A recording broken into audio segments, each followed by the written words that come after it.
Did you hear the one about the babysitter and the man upstairs? Did you also hear about the one with the spider eggs and the bubble gum? Did you also hear about... let's talk about the movie. Let's do it.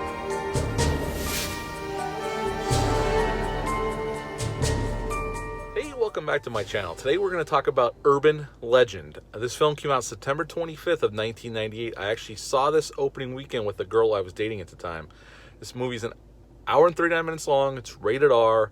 Had a $14 million budget, and upon release that September, it made 38 in America and 72 worldwide. So this had a nice return on investment for the studio. And the man who directed this film was Jamie Blanks. This is his first theatrical film.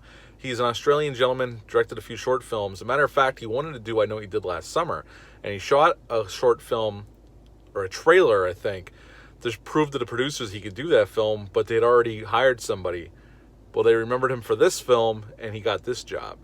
And he does a really nice job with this. As a matter of fact, he shot the whole opening sequence of this film right out of the gate and edited it together to give the producers, I think, to make them feel better that he can pull this off as a first-time featured film director. And it's a fabulous opening. We're going to talk about it in a second after we get over to the cast list. We have a really nice cast here of young actors at the time. We have Jared Leto as Paul. He is a journalist for the university newspaper. We have Alicia Witt as Natalie.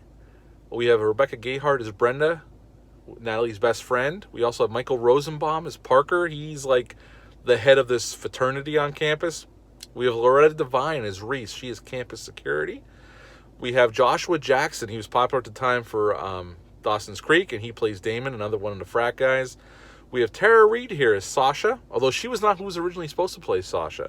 Sarah Michelle Gellar had accepted the role of Sasha, but she had to drop out because it was conflicting with the schedule for Buffy the Vampire Slayer.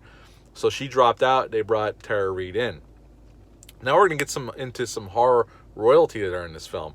The great Danielle Harris in this film as Tosh. She's not in the film a whole lot. She's a small role as this goth chick who is Natalie's roommate, but she's fantastic in the role, and she's in this film. We also have the great Robert Englund as Professor Wexler, and he is a nice role here, and he's fantastic. And we have the great Brad Dourif as an uncredited role as the gas station attendant in the beginning of the film, which we're going to talk about right now. And he's fabulous in his small little role. The film opens up on a dark and stormy night, literally, because we see in a wide shot this car going down a highway in New Hampshire, because where this takes place, although they shot in Toronto, outside of Toronto. And we see this woman, or this college student, driving her vehicle down this road, and there's lightning off in the distance, and it does start raining. And she passes this big gas station, and she doesn't realize she's almost out of gas. They show a shot of it in the movie, but our character does not know that. And all of a sudden it starts downpouring. And all of a sudden the gaslight indicator comes on, letting her know she's almost out of gas. And she's now in the middle of nowhere, and she happens upon this small gas station. So she pulls in. It's a full-service one. And this gentleman comes out, startles her, and it's Brad Dourif, and he has a stutter, which is an understatement. He has a bad stutter. So whenever he talks, he's like, it's hard for him to get it out. And she gives him her credit card and tells him to fill it up. So he starts pumping the gas. Again, it's still downpouring outside. And after he starts to pump, he happens to look into the back seat, looks at her, she can't see him, and he goes inside his office. He comes back out like a minute later and says, "Miss, can you please come into my office?" He's not saying it that smoothly, but he says, "Please come into my office. The credit card company's on the phone. They want to speak to you." So she reluctantly gets out of the car and goes with him into the office. As she walks past him, he closes the door and starts to lock it. She picks up the phone, and there's nobody there. And when she turns around, he comes up to her, and he's trying to talk, but he's stuttering really badly, and he puts his hands on her. She starts freaking out. And she picked up some mace before she got out of the car. He didn't see it. She maces him in the eyes, knocks him down, and smashes the window, starts climbing out and running for her vehicle. He follows chase, trying to stop her. She gets in her car and speeds out of the lot. And just as she hits the road, he screams, "There's someone in the back seat." And I remember seeing this in the theaters, and when he yells that, it actually gave me the chills. It's an awesome opening sequence, and then the camera's on her looking back through the car, so you can see everything behind her. And there's lightning going off, and you see this figure slowly rising up from the back seat with an axe. And by the time she notices, all you hear is, she goes like that, and the axe comes swinging forward, and we don't see her head get chopped off, but her head gets cut off, and that's the beginning of Urban Legend. Now, the only problem with this opening sequence, besides it's fabulously shot, a lot of crane shots, very smooth, it's very nicely shot by Jamie Blanks. The gap in logic is she was flying down the road, getting away from that gas station because she's freaked out. When the killer kills her, the killer's in the back seat. That car is going right off the road into a goddamn tree or off the side of the road. So that doesn't make a whole lot of sense, but it's still a kick-ass opening sequence. It's just that one little gap in logic. But if you can forgive that, you're going to have a hell of a good time with that opening sequence. Then we're introduced to all of our characters, and they find out that this woman was killed. One of their classmates was killed. And right away, she's very sad about this, but nobody knows why, and she doesn't tell them why. We find out why as the movie goes along, that they were best friends in high school, they were cheerleaders together. Something happened one fateful night, which leads to why everything is going on at this university, why the killings have started. And one by one, right after this, after we get introduced to our characters, people start dying. And the killer uses urban legends to kill them. And it's very well done. And we have a cool sequence in a class by Robert Englund, Professor Wexler. And even the kids talk about how every semester he goes over for a time about urban legends. And he shows slides of like the babysitter and the man upstairs. And he talks about pop rocks and drinking soda. And there's an urban legend you would explode if you did that. You don't, but... And even Damon goes up on stage and performs like a demonstration. He gives them Pop Rocks and Pepsi, and he pretends he's going to explode. And the girls are freaking out, but he's just playing a joke. And as the movie goes along, people start disappearing, getting killed in creepy ways, urban legend ways.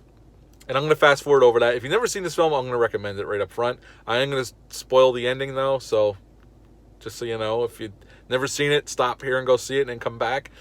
And at the end of the film... everybody's dead except for Jared Leto's character Paul, Alicia Witt's Natalie, Rebecca Gayhart's Brenda, and Loretta Devine's Reese. And they're in this old abandoned frat house or fraternity house. And we find out it's just Brenda and Natalie, and we find out Brenda's the killer. And here we found out that incident that happened with Natalie in high school, her and her friend were on the highway, and they decided to pull the gang hide initiation urban legend where they turn off their headlights, and the first person that flashes them, they were going to tail and just mess with a little bit.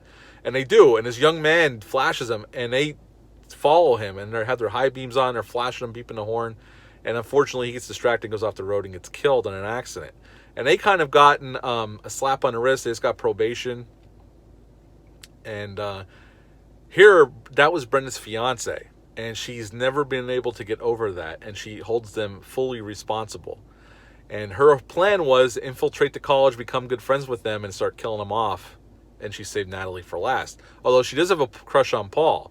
Well, she doesn't plan on killing Paul because she was hoping that she can get with Paul and maybe get married or something. She has this whole dialogue scene with Natalie that she goes over her plan, what she hopes to get out of this. Unfortunately for her, her plan gets foiled. She gets shot, goes out the window, and Paul and Natalie get in his car and start driving. Well, of course, there's one last scare, as we know in these slasher films, and Brenda's in the back seat with an axe, gets up and attacks them.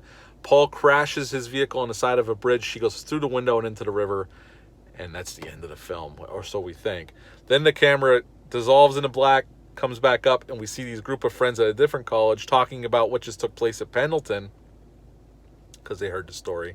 And all you hear is this woman's voice saying, "That's not how it happened." And the camera pans, and it's Brenda. And she goes, "I'll tell you how it really happened." And it cuts to black and end credits. And that is Urban Legend. It's a really well done film. It's not overly gory. There are some bloody moments, but this is not a gore fest. And this is actually the tamest one out of that time period that came out. There's a few blood shots, but other than that, this is not gory at all. And I remember reading an interview with Jamie Blanks back then in Fangoria that he was trying to go for like John Carpenter's Halloween type vibe, where it's more about atmosphere and not about the gore and the blood. And he pretty much sticks to that. Yes, there are some bloody moments, but nothing like the other films or other slasher films for sure.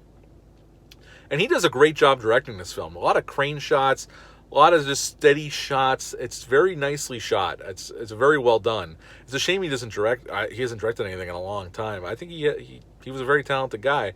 I wish he would have directed more horror films, but he didn't. The acting's pretty damn good across the board here. Everybody does well with what they have to do. The other gap in logic, one negative, is how did Brenda pull off some of these things during the film? And you'll ask yourself that once the reveal happens. How did she do that?